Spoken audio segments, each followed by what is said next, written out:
Hey everyone, welcome to today's Explainer. We are jumping right into a really fun mental workout today, focusing on how to visualize and connect flat, two-dimensional shapes to three-dimensional solids. So let's get right to it. Here's our roadmap for today. We've got our objective, defining polyhedra and nets, connecting those nets to solids, a worked example with a triangular prism, a quick misconception check, and finally, a formative check and recap. Section 1, Objective. By the time we wrap up this explainer, you're going to be able to take an abstract, completely flat shape on a page and literally fold it into a three-dimensional object inside your head. It's essentially learning how to read the hidden two-dimensional blueprints of the 3D world all around us. Section 2, Defining polyhedra and nets. Okay, so before we can start bending shapes with our minds, we've got to nail down our vocabulary. First up, a polyhedron. This is a 3D solid made entirely of flat, polygonal surfaces, which we call faces. The word actually comes from Greek. Poly means many, and hedron means face. So think of things like cubes or pyramids. All straight edges, absolutely zero curves, and completely flat sides. Now, our second big definition is a net.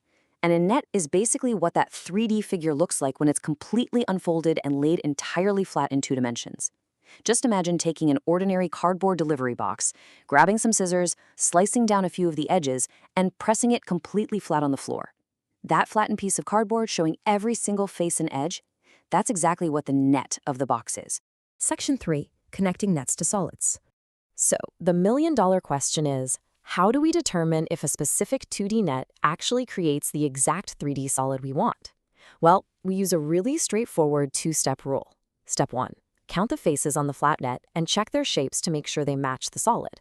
I mean, if your 3D solid has 6 faces, your 2D net definitely needs to have exactly 6 faces too, right? Then, step 2. You actively visualize the folding process. Mentally bend that net along the straight edges to make sure all the sides fit together perfectly, without any faces overlapping or leaving big empty gaps. Section 4. Worked example. Triangular prism. Let's actually put this into practice with a specific shape.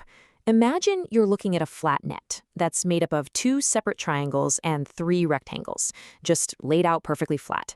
How do we know for sure that this exact setup is going to fold into a triangular prism? Well, if we follow our checklist, we first match the 2 triangles as the top and base of the prism.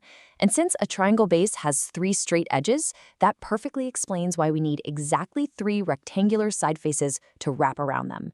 When you visualize pulling those 3 rectangles up, you can see them flawlessly wrapping right around the 3 edges of the triangle to form the solid sides of the prism. Section 5. Misconception check.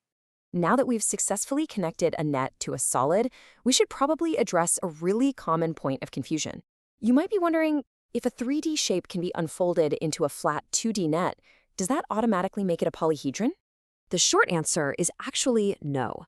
Polyhedra, like your cubes, prisms, and pyramids, have nets that are made entirely of straight-edged polygons. But non-polyhedral solids, like cylinders and cones, also have nets. The difference is their nets include curved elements, like circles.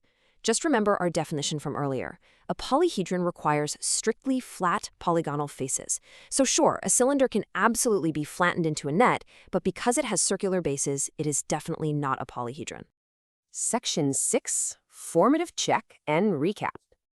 All right, now it's your turn to put this spatial visualization to the test.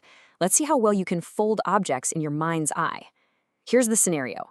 If you've got a net with a square base sitting right in the center and 4 distinct triangles attached to its 4 edges, what 3D solid does it form when you fold the whole thing up?